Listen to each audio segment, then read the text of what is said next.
भाग 11। आल्हा की जुबानी। विजया को आश्वस्त करके ऊदल वहां पहुंच गया जहां पर उसके साथ के बाकी योगी उपस्थित थे। वो सब उसकी बाहर प्रतीक्षा कर रहे थे।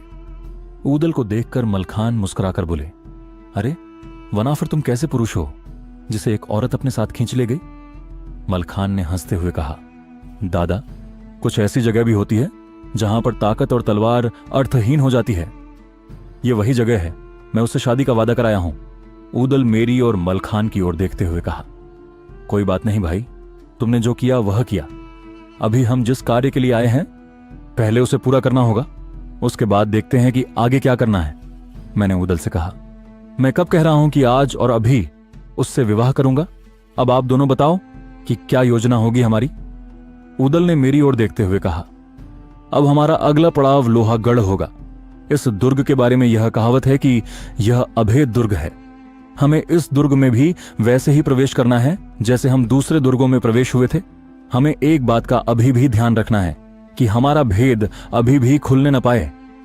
मलखान ने सबकी ओर देखते हुए कहा। मलखान की योजना का सबने समर्थन किया और फिर पैदल ही गाते बजाते हम लोहागढ़ पहुंच गए। लोहागढ़ के किले के प्रहरी ने जब इन जोगियों को रोका तो उन्होंने वही बात बताई कि वो महाराज जंबे से मिलकर उन्हें अपने भजन सुनाने हैं। आप लोग अंदर जाकर उनसे अनुमति के लिए बात तो करो। हम योगियों का तेज देखकर प्रहरी समझ गया कि उसे तुरंत महाराज को सूचित करना है, कहीं ऐसा ना हो कि हम गुस्से में भरकर श्राप दे दें। थोड़ी देर बाद जब अंदर गया हुआ प्रहरी आया तो उसके चेहरे पर मुस्कान थी। इसका मतलब सीधा था कि महल के भीतर से हमारे लिए बुलावा आ गया था।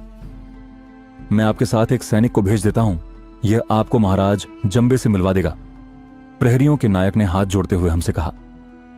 जब हम महाराज जंबे के दरबार में पहुंचे तो आश्चर्य से भर उठे।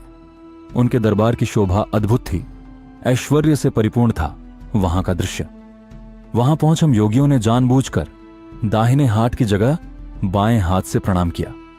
उस समय दरबार में क्रिया और राजा जंबे दोनों बैठे थे। हमारे इस तरह प्रणाम करने से क्रिया और राजा जंबे दोनों क्रोधित हो उठे। योगियों, ये क्या, तुम लोग इतने विद्वान हो फिर भी हमारा अभिवादन बाएं हाथ से कर रहे हो? बाएं हाथ से अभिवादन लोग अपने शत्रु को करते हैं। महाराज जंबे ने कहा, महाराज, हमारी ऐसी कोई मंशा नहीं है। वास्तव में हम जिस माला से जाप करते हैं वह दाहिने हाथ में रखते हैं। यदि माला को हाथ में रखते हुए हमने आपको प्रणाम कर दिया तो फिर हमारा योग भंग हो जाएगा। ऊदल ने महाराज जंबे और क्रिया की ओर देखते हुए कहा, चलो कोई बात नहीं, लेकिन आप लोग योगी तो फिर आपके पास यह रत्न से जड़ी हुई गुदंगियां और सोने के कड़े कैसे हैं? क्या मैं इस बारे में जान सकता हूं? महाराज जंबे पे उन योगियों से पूछा। ओह, यह बात थी, मुझे इस बात का भान नहीं था। राजन, हम इससे पहले कन्नौज के राजा जयचंद के पास भी गए थे। उन्होंने ही था रत्नों जंगित हमारी गुदंगियां बनाकर भेंट में दी। यह उनकी अपनी श्रद्धा की बात थी। रही इन सोने के कड़ी डिडिहों की बात तो यह अनूपी राय ने भेंट की है। वैसे भी तुम अपनी संगीत मंडली से कहकर ईश संगीत का आनंद हमें प्रदान करो। महाराज जंबे ने हम योगियों की ओर देखते हुए कहा। जोगियों ने अपने संगीत से दरबार में उपस्थित सभी लोगों को मोहित कर दिया। सबने तरह तरह के उपहार दिए। राजा जंबे ने हम पांचों योगियों को चौकी पर बैठाया और फिर हमसे हमारा परिचय पूछने लगे। राजन, वैसे तो हम योगियों के जीवन में कोई लोभ लालच नहीं होता और हम किसी भी स्थान से बंधे नहीं होते। जहां पर हमारा डेरा लग जाए वही स्थान हमारा बन जाता है। फिर भी हम बंगाल के निवासी हैं और गुरु गोरखनाथ के शिष्य हैं। अभी हमारा लक्ष्य है हरिद्वार पहुंचकर माता गंगा में स्नान करेंगे और उसके उपरांत माता हिंगलाज के दर्शन करने जाएंगे। महाराज जंबे ने उन पांचों योगियों को बहुमूल्य रत्न दिए और हमसे आग्रह किया कि हम कुछ दिन उनके महल में विश्राम कर लें। राजन, रमता योगी और बहते पानी का कोई भी ठिकाना नहीं होता, इसलिए आपसे अनुरोध की हमें रोका न जाए। ऊदल ने महाराज जंबे से कहा। तुरंत ऊदल को कुछ याद आया तो उन्होंने महाराज जंबे से पूछा, महाराज, हमने कभी से सुना है कि आपके दरबार में लाखा नाम की नर्तकी है। उसके नृत्य की हमने बहुत प्रशंसा सुनी है। यदि आप हमें उसका नृत्य दिखा दें तो हमारे मन में भी संतुष्टि हो जाए। अवश्य छोटे योगी, बस थोड़ी सी प्रतीक्षा करो, वह आती ही होगी। महाराज जंबे ने ऊदल हे कहा। लाखा पातुर के आते ही फिर से नृत्य की महफिल जम गई। उसने अद्भुत नृत्य लाखा जब नाचते ऊदल के करीब पहुंच गई, लाखा पातुर महोबा की रहने वाली थी, इसलिए ऊदल ने सबसे पहले अपने पास रखा हुआ नौलखा लाखा पातुर को सौंप दिया। उसका कहना था कि उनके पास वह हार सुरक्षित नहीं है। यदि लाखा उस हार को अपने पास रख ले तो सुरक्षित रहेगा। ऊदल ने विश्वास में आकर वह नौलखा हार लाखा पातुर को संभाल कर रखने को कह दिया। पहले तो लाखा चौंक उठी, कोई इतने महंगे हार के कैसे भरोसा कर सकता है? पर जब उसने ध्यान से योगियों को देखा तो पहचान गई कि ये सभी लोग महोबा के हैं। अब उसके समझ में आ गया कि आखिर उस छोटे योगी उसे ऊदल हाथ क्यों दिया। उस अवसर पाकर ऊदल से बात की। ऊदल ने स्वीकार किया कि वो लोग महोबा के ही रहने वाले हैं। उसे महोबा की जानकर ही भरोसा किया है। आप लोग योगी बने हुए यहां पर क्या कर रहे हो? ये लोग नृशंस दरिंदे हैं। मेरी मानो तो आप लोग अभी इसी समय महोबा लौट जाओ। जब तुम्हारे पास इनसे दुगनी सेना हो तो आक्रमण करना। अंदर से मैं भी आपकी भरपूर सहायता करूंगी। लाखा ने योगियों से कहा, चिंता मत करो लाखा, हम पूरी योजना से यहां पर आए हैं, बस समय की प्रतीक्षा कर रहे हैं। जैसे हमें उचित समय मिलेगा तो हम निश्चित ही आक्रमण करेंगे। तुम अंदर की सूचनाओं से हमें अवगत कराती रहना, बाकी हम सब देख लेंगे। ऊदल ने लाखा से कहा। योगी लाखा से मिलकर वापस चल पड़े। इधर लाखा ने बहुत प्रयास किया उस हार को छुपाने का, फिर भी वह राजा जंबे की दृष्टि में आ ही गया। राजा जंबे को अभी संदेह ही हुआ था, इसलिए कुछ प्रतिक्रिया देने से पूर्व उन्होंने अपने संदेह को मिटा लेना उचित समझा।